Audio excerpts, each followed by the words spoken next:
ऐसन कैसे रिश्ता पक्का? यही खातिर पढ़ावली लिखौली तोहरा के?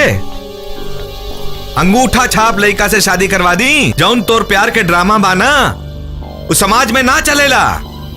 दोसर बाप रहित त तोहरा जैसन बेटी के काट के फेंक देत। पापा तू बाप के बात करो तारा। हमरा जगह कौन और बेटी रही तो तोरा इज्जत के लान के भाग गई रही, लेकिन ना, हमके तोहार इज्जत के ख्याल बा पापा। प्रीति ठीक है तो कहतिया, अब जमाना ऊना रह गईल। लड़का लड़की के पसंद भी मायने रखेला। रउआ मान जाई ना।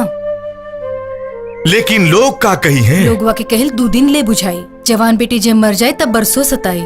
हम नहीं के चाहत आन की तरह हमार बेटी भी जहर माहौर खा के मरे। ए मामा, अरे ई घर में हमार कौनो इज्जत बा की ना? अरे हमरा से केहू पूछी या फैसला अपने मन से लेबा लोग? बैठ के बात करे के हुई मुन्ना, बैठ।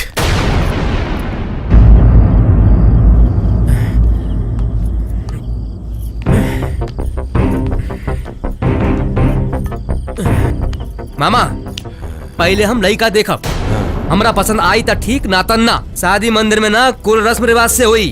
तोरा सबके जी अच्छा लगे करा। हाँ तू हमरा से बिना पूछले इतना बड़ फैसला कैसे ले लू? देखा मामा, अगर लड़का ठीक हुई तब शादी हुई, अगर लड़का ठीक ना हुई तो शादी कैंसिल। अगर लड़का पसंद हो जाता तो लड़की के पूरे परिवार के कपड़ा ठीक बा, और हमारी बहन के खातिर गहना गुड़िया, बारात के खर्चा ओकरा बाप के उठावे के पड़ी, बुझला? अगर ई बात मंजूर बा उ लोग के तब प्रीतिया से पूछा। काल हम सवेरे निकलब लड़का देखे खातिर। का प्रीति मंजूर बा? हाँ ठीक बा।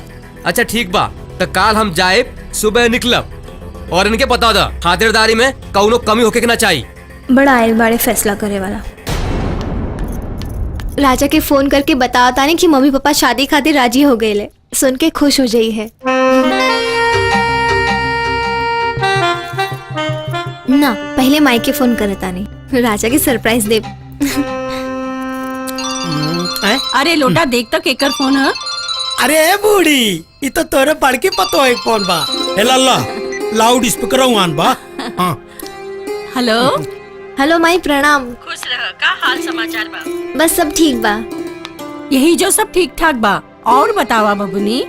मम्मी पापा भी शादी खातिर राजी हो गए ले। अच्छा, वो लोग रवा लोगन से मिले के चाहता रहे। तो कबले आ बता लोग? आज ही जाइए। ठीक बा। ठीक बा माई, प्रणाम।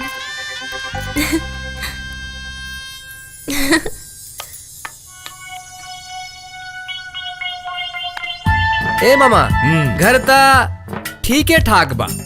लड़का कैसन बात देखे के पड़े। लड़कवा भी ठीक प्रणाम। हुई। हाँ, ये बताई कि चाय लेंगे, कॉफी लेंगे, कि पकौड़ी लेंगे, कि जलेबी लेंगे, कि लमका लेंगे, पेप्सी लेंगे, कोका कोला लेंगे, कि आलू चाट लेंगे? अच्छा, हमरा कुछ ना चाहिए, पहले लड़का दिखावा। लड़का चाहिए कैसे? टंटरा हुआ मुरझा हुआ? चुप, चल अंदर। अच्छा जा दादी।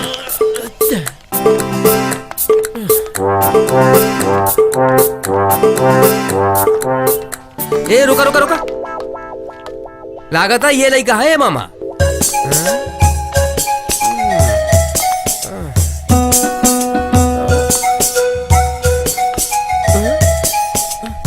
चला चला, यह हुआ, चला चला।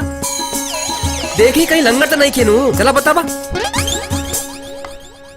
ए ताहा नाम कहा? बोला बोलत काहे नहीं खा? कितना ले पढ़ ले बाड़ा? बोला बोला। आओ चाची। ई का कैला? मामा ये शादी ना हुई, हरगिज ना हुई। चला घरे, अब ये चला। यही जा, एक सेकंड भी ना रुको। सर हमने तब। अरे राजा भैया, सर्वक सही कैला। अरे जब से आयल बा मर जो 5 साल सही कैला। और सारे मारे चाहत रहा।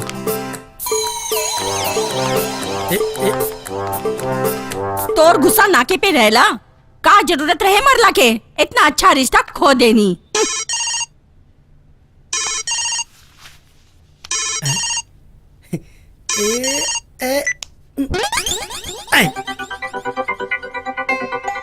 हेलो जी बोली। एगो सरप्राइज बात हो रहा खातिर। मम्मी पापा शादी खातिर राजी हो गए बाड़न। और वो लोग तोहरा के देखे खातिर आजे गिल बाड़े। पहले तो सोचनी की तोहरा के अचानक से पता चले, लेकिन रहल ना गई वो पिंटुआ की वजह से। वो हमरा एगो फुआ के लइका ह, एक नंबर के खट बानर ह। तनी बच के रहिए ओकरा से। वो मुझौसा की वजह से देखिए कहीं शादी टूट ना जाए। हेलो राजा, हेलो हेलो हेलो। टूटी कि टूट गई? का?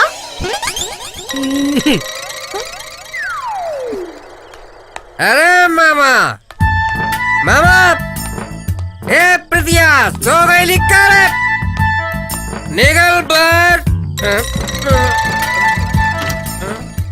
हमरा के मारला ओकरा बहुत महंगा पड़े। जोर से मारला हमरा थप्पड़, बहुत महंगा पड़े। पिंटू सिंह नाम है हमार, पिंटू सिंह। ओकर शादी न श्राद्ध हुई श्राद्ध। सुन प्रिया, कह दिया ओकरा के कि जय पिंटू सिंह के मरले बा ओकर शादी न श्राद्ध हुई श्राद्ध। अभी शादी ना हो सकेला, कैंसिल। हमरा के सर्वम मरला पिंटू सिंह के। Very big mistake, very big mistake. कान खोल के सुन ले प्रिया, अगर सूद ब्याज सहित एकर बदला ना ले ली प्रिया तो हमारा नाम पिंटू सिंह ना। हमरा से पंगा लिए पिंटू सिंह से बहुत महंगा पड़े। का जरूरत रहे छेड़ला के, सब काम बिगाड़ दे लेना।